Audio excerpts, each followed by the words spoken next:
இன்று நாம் லேவியராகமம் 2ஆம் அதிகாரத்தில் விவரிக்கப்பட்டுள்ள போஜன பலியை பற்றி சில முக்கிய சத்தியங்களை சிந்திப்போம். போஜன பலியானது இரத்தமில்லாத காணிக்கையாகும். இது நிழலாக கிறிஸ்துவின் வாழ்க்கை பற்றிய முக்கியமான சத்தியங்களை சுட்டிக்காட்டுகிறது. போஜன பலியின் முக்கிய பகுதி மெல்லிய மாவாகும். இது தானியங்கள் நொறுக்கப்படுவதன் மூலம் பெறப்பட்டது. இது இயேசு கிறிஸ்துவின் பூரண குணத்தையும் பாவமற்ற வாழ்க்கையையும் குறிக்கிறது.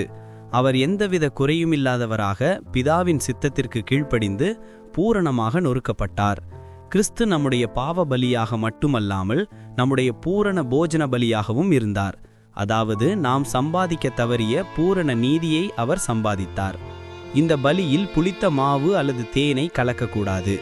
இதன் மூலம் இயேசு கிறிஸ்து தம்முடைய வாழ்க்கையில் எந்தவித பாவமும் கபடமும் இல்லாதவராக இருந்தார் என்பதை காட்டுகிறது. பலியில் சேர்க்கப்பட்ட எண்ணெய் பரிசுத்த ஆவியானவரை குறிக்கிறது. இயேசு கிறிஸ்து பரிசுத்த ஆவியினால் அபிஷேகம் பண்ணப்பட்டே தம்முடைய ஊழியத்தை செய்தார்.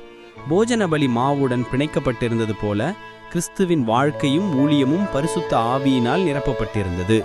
தூபவர்க்கம் நறுமணம் வீசக்கூடியது.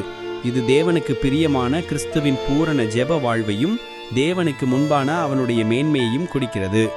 போஜன பலியின் ஒரு பகுதி பலிபீடத்தில் நெருப்பினால் எரிக்கப்பட்டது. இயேசுவின் வாழ்க்கை மற்றும் சிலுவை பலி பிதாவுக்கு பூரணமான கீழ்ப்படிதலாகவும் பிரியமான காணிக்கையாகவும் இருந்தது என்பதை இது காட்டுகிறது.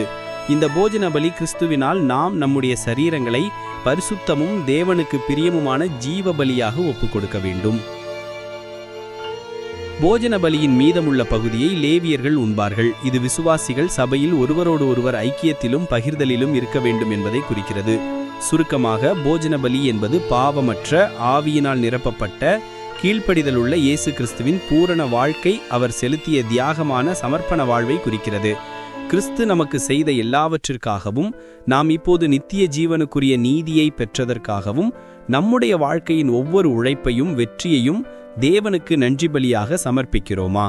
நாம் பெறும் அனைத்தும் அவரிடமிருந்தே வருகிறது என்பதை நாம் அங்கீகரிக்கிறோமா? கிறிஸ்து எப்படி பூரணமான போஜன பலியாக வாழ்ந்தாரோ அப்படியே நம்மையும் அவர் பரிசுத்த ஆவியின் வல்லமையால் நடத்த ஒப்பு கொடுப்போம்.